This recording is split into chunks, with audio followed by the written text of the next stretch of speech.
Madame, Monsieur, merci de nous rejoindre pour cette édition spéciale de l'interview sur Africa Caucus TV et sur Africa 24. Nous avons le plaisir d'accueillir sur ce plateau Monsieur Yvon Sanda-Bangui, gouverneur de la Banque des États de l'Afrique centrale.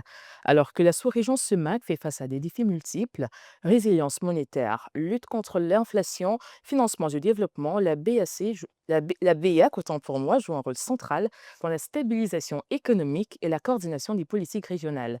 Avec lui, nous évoquerons les orientations stratégiques de la politique monétaire, l'évolution des réserves de change, les ambitions en matière d'inclusion financière, ainsi que les réflexions en cours sur l'avenir du franc CFA et les innovations comme la monnaie numérique de la Banque centrale. Je suis Yvon Sanabondi, bienvenue sur Africa 24 et Africa Caucus TV. Merci. Monsieur le gouverneur, en tant que chef de l'institution émettrice de la zone SEMAC, quelles priorités avez-vous portées ici à Bangui dans le cadre du caucus, notamment face aux attentes des États membres en matière de stabilité monétaire et de financement du développement? Bien, je tiens tout d'abord à vous remercier Africa 24 qui m'offre cette opportunité d'échanger sur les questions d'actualité. Et je voudrais d'abord euh, faire part de toute ma satisfaction en représentant la Banque centrale aux assises de caucus africain qui se tient chez moi à Bangui.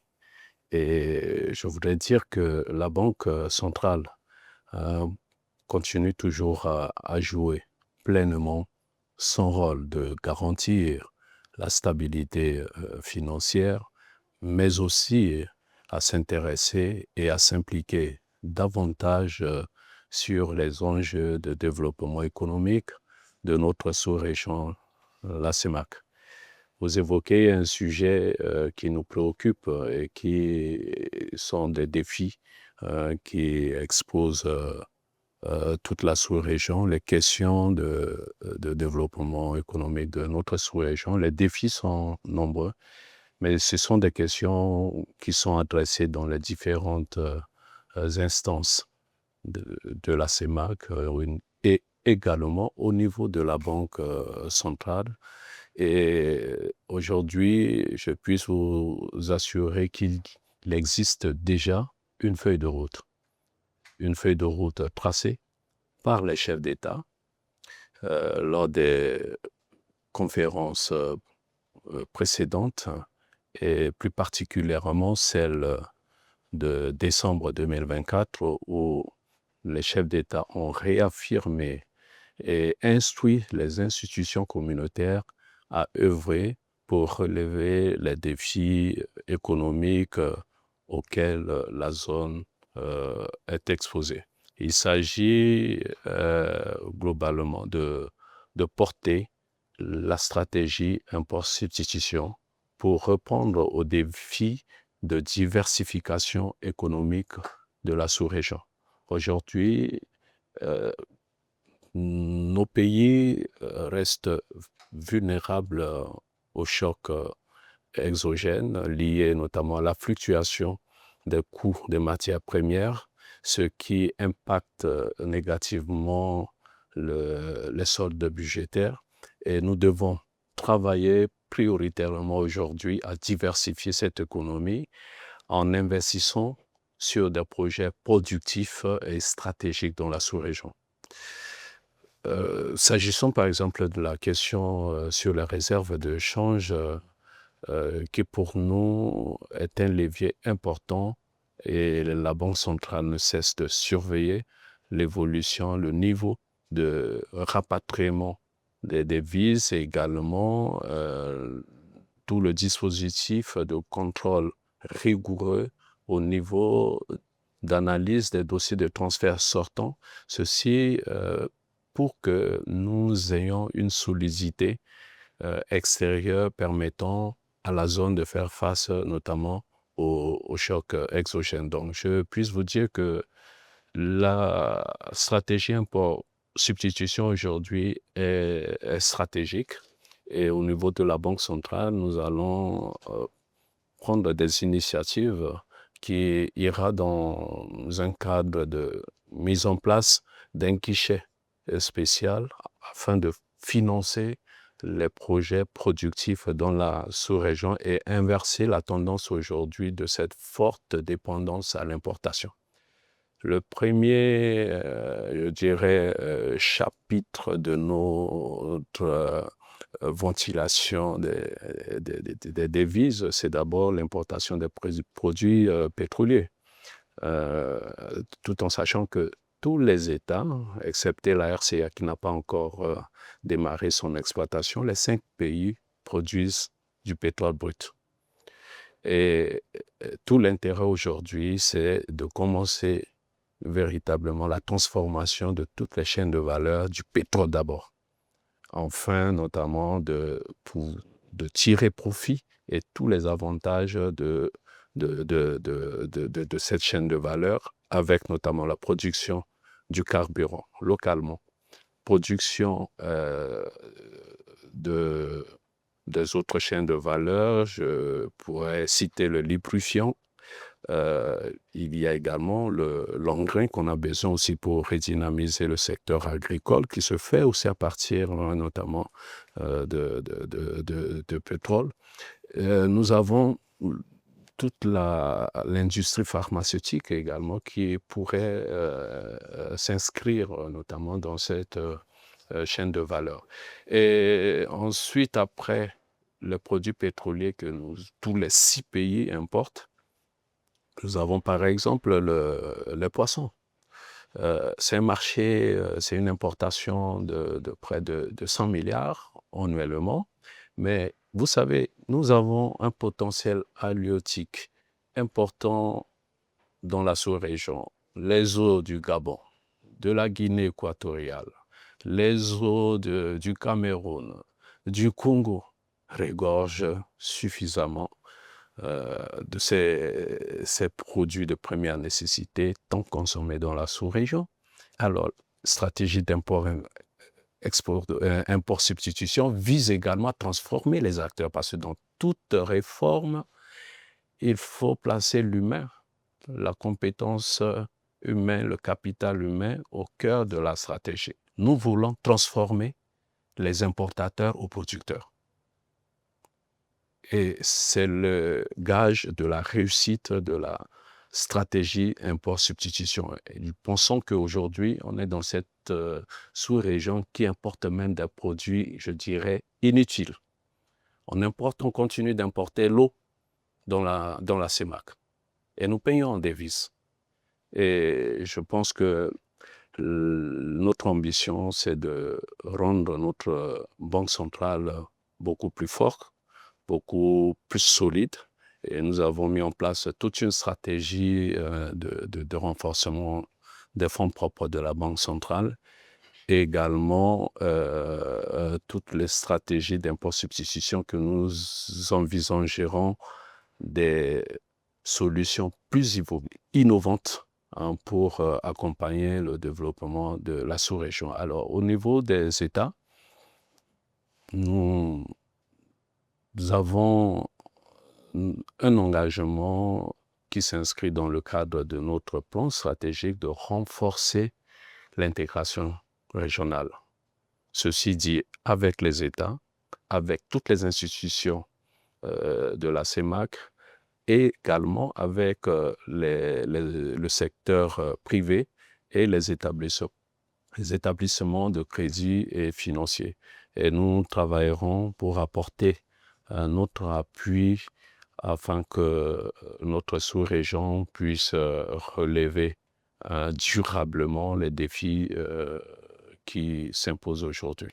Monsieur le gouverneur, parmi les défis que la région rencontre, il y a l'inflation et la BEAC a relevé à plusieurs reprises son principal taux directeur actuellement à 5% depuis mars 2024 pour contenir cette inflation justement. Quel bilan tirez-vous de cette stratégie et quelles perspectives anticipez-vous à court terme dans la sous-région?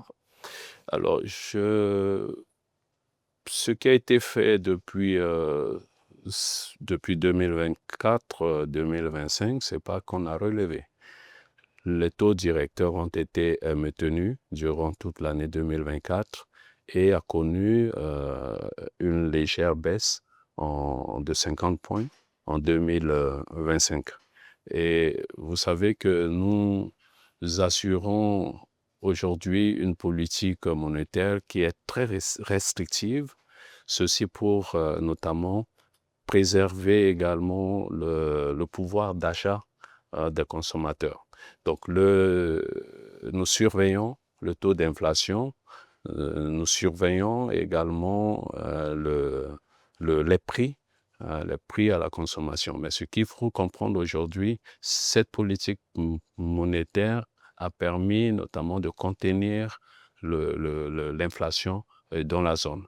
Mais je puisse vous assurer que c'est des synergies d'actions qui permettent notamment de maintenir et de contenir l'inflation. Ce que la politique monétaire essaie d'apporter en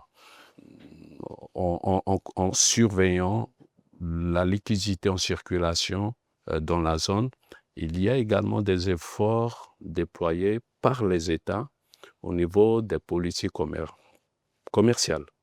Dans plusieurs de nos États, voyez-vous qu'il y a des missions de contrôle des prix.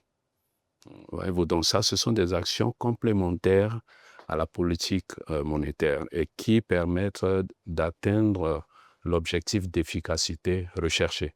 Dans certains d'autres États, il y a les maintiens de prix, notamment de carburant, les prix des produits de première consommation qui sont maintenus. Il y a également des initiatives de subvention ou d'exonération de certains produits. Donc, c'est la convergence de l'ensemble de ces actions qui permet aujourd'hui à la zone, la CEMAC aujourd'hui, depuis 2024, de connaître une tendance beaucoup plus baissière de l'inflation. Et nous nous projetons d'ici la fin de l'année pour atteindre un taux d'inflation au-dessus du seuil communautaire qui est de 3%. Monsieur le gouverneur, des études de la CNUSED montrent que de toutes les communautés économiques régionales du continent, l'Afrique centrale est celle où le commerce intra-régional est le plus faible. Des experts s'accordent à dire que l'introduction d'une monnaie numérique pourrait faciliter les échanges entre nos différents pays. Où en est la BEAC avec cette idée de monnaie numérique aujourd'hui et quels pourraient être les risques pour nos économies? Je puisse vous dire que les questions de taux de notre croissance économique dans la sous-région qui reste faible trouve sa réponse dans les défis que nous avons énumérés. Et vous savez que ce n'est pas l'économie qui fait la monnaie. Aujourd'hui, la monnaie, c'est un instrument qui permet de faciliter les échanges. Le réel défi dans notre zone, c'est comment stimuler la croissance économique. Les enjeux sont nombreux. Voyez-vous, la situation de faible taux de croissance enregistrée dans la sous-région se traduit également par la faiblesse des investissements. La faiblesse des investissements, toutes les difficultés aujourd'hui pour les États de mobiliser les ressources extérieures. C'est la conjugaison de tous ces éléments qui affectent notamment notre croissance économique. Et en face également, il faut tenir compte aujourd'hui de ce que je pourrais dire comme une bombe, c'est toute cette absence d'opportunités, de création d'emplois pour pouvoir stimuler davantage la croissance économique dans la sous-région. Et évoquer les questions de monnaie numérique qui ne vient qu'en complément pour accompagner une dynamique économique. Mais si l'économie est à terme, voyez-vous que nous préserverons même des injections pour que cela ne puisse pas favoriser l'inflation. Donc, la solution aujourd'hui, c'est on est favorable pour qu'il y ait une monnaie numérique. D'ailleurs, aujourd'hui, les banques centrales se sont accaparées de cette solution pour pouvoir digitaliser les monnaies au travers d'un projet qui est piloté dans toutes les banques centrales ou qui sont en étude. Certaines banques centrales ont connu notamment des avancées très significatives, d'autres ont déjà opérationnaliser le dispositif de monnaie numérique Banque centrale, le cas de Ghana. Au niveau de la Banque centrale, un groupe de travail est déjà mis en place avec l'accompagnement du Fonds monétaire international qui va permettre le renforcement de capacités en interne, et nous allons avancer sur le projet de monnaie numérique Banque centrale. Mais déjà, il faut comprendre, dans la mission de la Banque centrale, nous faisons la promotion des systèmes et moyens de paiement, notamment la promotion des fintech. L'an dernier, il y a eu une rencontre avec les fintech à Douala, et les prochaines étapes de cette rencontre, c'est de façon inclusive avec tous les acteurs, de mettre en place une réglementation du secteur. Et aussi, dans le cadre de paiements transfrontaliers, nous saluons le développement de l'écosystème de mobile money dans la sous-région aujourd'hui. Nous avons, au travers du groupement intermonétique d'Afrique centrale, JIMAC, a eu à faire beaucoup d'avancées pour les remittances sortantes ou remittances entrantes, qui également a été totalement expérimentée via toujours les transactions mobile money qui sont instantanées, rapides.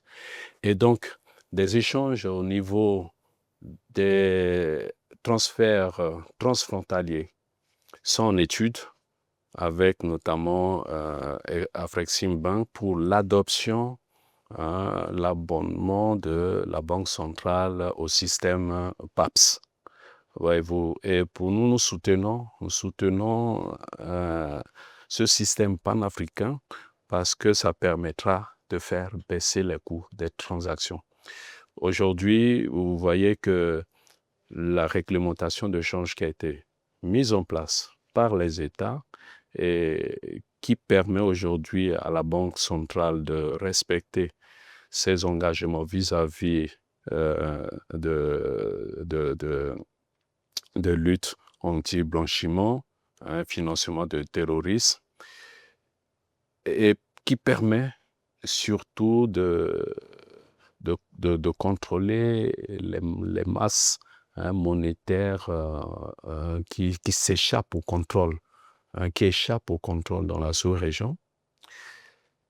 Cette réglementation de change a, je dirais, a favorisé quelque part les marchés noirs. Voyez-vous que les gens déposent de l'argent quelque part dans un marché, on vous donne les contreparties à l'extérieur, et c'est des volumes importants qui échappent totalement au contrôle et qui pourraient favoriser l'expansion du terrorisme financier.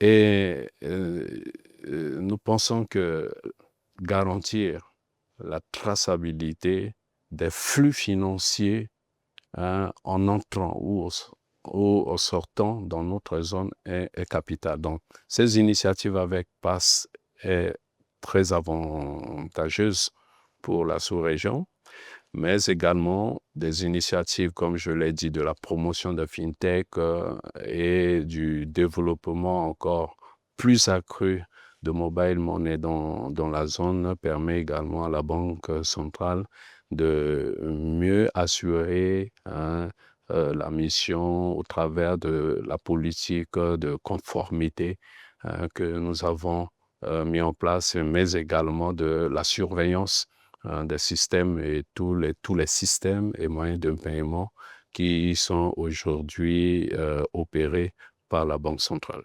Monsieur le gouverneur de la BF, Monsieur Yvan Sanavangui, merci d'avoir répondu aux questions d'Africa 24. Bien, je vous remercie et je remercie la dynamique équipe. Nous sommes à Caucus Africa en RCA, qui pour moi est une plateforme aujourd'hui incontestable pour permettre aux Africains d'être autour d'une même table et de débattre des questions, des défis économiques qui s'imposent à l'Afrique, les problèmes d'intégration africaine, les questions liées notamment aux innovations technologiques, à la transformation structurelle de l'économie. C'est une opportunité d'être Caucus Africa pour écouter, mais aussi pour apprendre et surtout de contribuer au débat, de contribuer à l'élaboration des solutions panafricaines afin de relever tous les défis et de mettre l'Afrique durablement sur la trajectoire de la croissance. Je vous remercie. Merci encore. Madame, Monsieur, votre fidélité nous honore. L'actualité se poursuit sur africa24tv.com et sur l'application MyAfrica24.